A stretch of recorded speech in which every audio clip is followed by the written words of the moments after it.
Hola amigos y bienvenidos a una nueva lección de IEI High School. El día de hoy hablaremos sobre Analogies o analogías.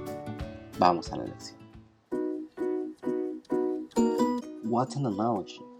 Well, let's define it. And at its most basic form, an analogy is a comparison of two things to show their similarities. We can also say that an analogy is something that shows how two things are alike, but with the ultimate goal of making a point about this comparison. An analogy explains one thing in terms of another, to highlight the way in which they are alike. Also, the purpose of an analogy is not to merely show but also to explain. For this reason, an analogy is more complex than a simile or a metaphor, which only purpose is to show without explaining. There are several types of analogies, but the ones that you guys are most likely going to encounter on your verbal reasoning test are the next. The first, analogies that identify identical relationships. Second, analogies that identify shared abstraction. Third, part-to-whole analogy. And fourth, cause-to-effect analogy.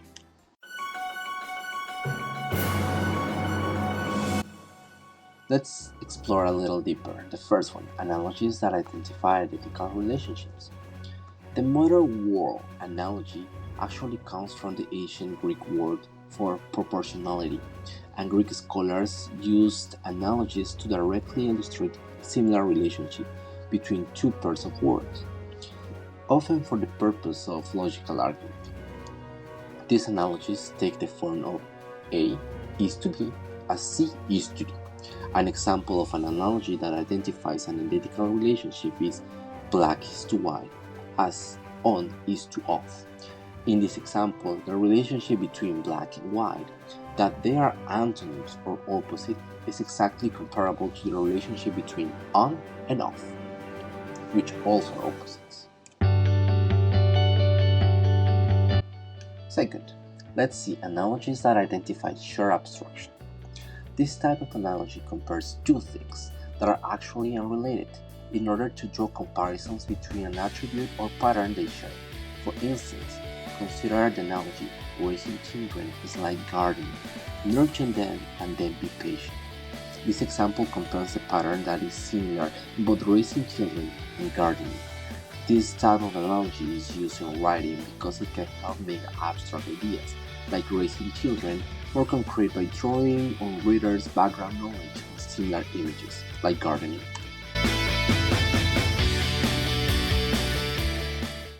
The third analogy is part-to-whole analogy. Those analogies are a popular way to make sure that people understand the connection between words or ideas. One of the most common forms of analogy is the part-to-whole analogy, in which a part of something is compared to the whole. For example, fin is to fish as wing is to bird. It's a part of a whole analogy and works because it demonstrates just as fish uses a fin to move, so too does a bird use a wing to move. There can be quite a bit of meaning packed into one of those analogies. And the last one is cause-to-effect analogy. This analogy contains one word that is the cause or the source of some action or condition, and another word that is the effect or the result or consequence. Here is an example. Earthquake is to tsunami, like cavity is to toothache. What caused the tsunami? Of course, the earthquake. What caused the toothache? The cavity, of course. Thus, each pair has a word representing a cause pair with a resulting effect. As we could see, analogies are very simple, and for that reason now we're going to practice with 20 exercises. You are going to be provided with 30 seconds for each one of those exercises, and at the end I'm going to give you the answers. Having said that, let's go and practice.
Thank you so much for watching the video.